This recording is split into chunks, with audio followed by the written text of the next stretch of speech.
Phrasal verb number 75 कौन सा वाला है?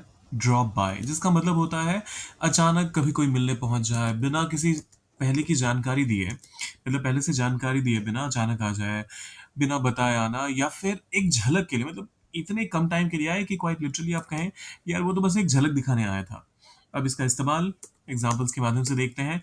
अगर तुम्हें समय मिले तो कभी मिलने आ जाना। इसको ट्रांसलेट करते हुए आप कहेंगे इफ यू गेट टाइम, अगर तुम्हें समय मिले तो कभी मिलने आ जाना। Drop by some time. If you get time drop by some time. अब यहाँ पर टाइम टाइम रेपिटेटिव लग रहा है, तो यहाँ पर इफ यू गेट टाइम के बदले if you get chance, if you get a chance कहते हैं, तो वो भी बिल्कुल करेक्ट होगा। उसका मतलब भी वही निकल कर आएगा कि अगर मौका मिले।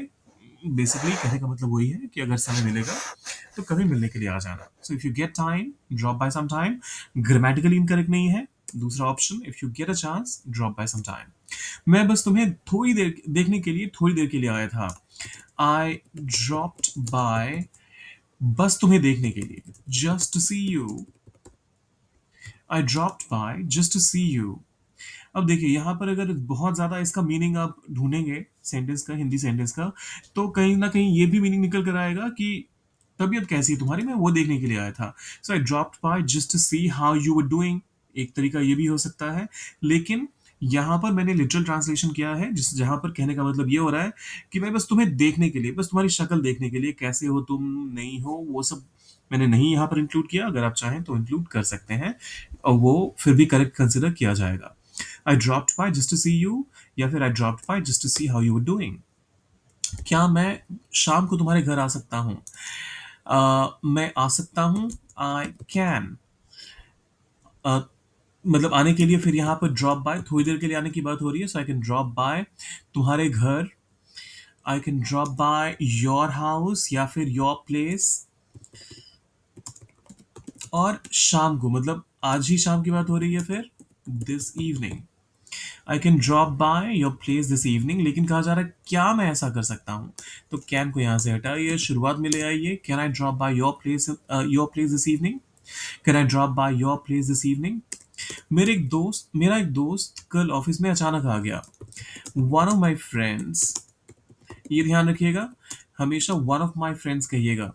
अगर आप इस पूरे फ्रेज से इत्तेफाक नहीं रखते हैं तो आप अ फ्रेंड ऑफ माइंड भी कह सकते हैं, जिसका मतलब वही होगा। लेकिन अगर आपने वन ऑफ कह दिया तो माई फ्रेंड्स ही कहिएगा, और फिर भी उसको सिंगुलर ही कंसिडर करना है, ये भी ध्यान रखिएगा। So one of my friends और friend of mine dropped bye.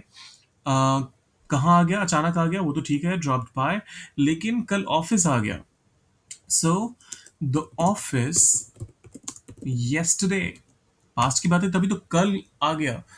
अगर होता कल आएगा तो फिर हम कहते हैं टुमारो, बट उस केस में हम कहते हैं one of my friends will drop by the office tomorrow. यहाँ ड्रॉप्ड बाय कहा जा रहा है, तो ऑब्वियसली इस केस में पास्ट ही की ही बात हो रही है। जब भी आसपास रहो मिलने जरूर आना। So whenever you are around, whenever, जब भी आसपास रहो, यू आर अराउंड, जरूर मिलने आना। ड्रॉप बाय, ड्रॉप बाय भी कह के आप चुप हो सकते हैं, या फिर ड्रॉप बाय सम टाइम भी कह सकते हैं, ड्रॉप बाय सम डे भी कह सकते हैं, या फिर make sure to drop by. इतने सारे ऑप्शंस हैं। जरूर मिलने आना, यू मस्ट ड्रॉप बाय, आप ये भी कह सकते हैं। सो whenever you are around drop by sometime, whenever you are around drop by sometime।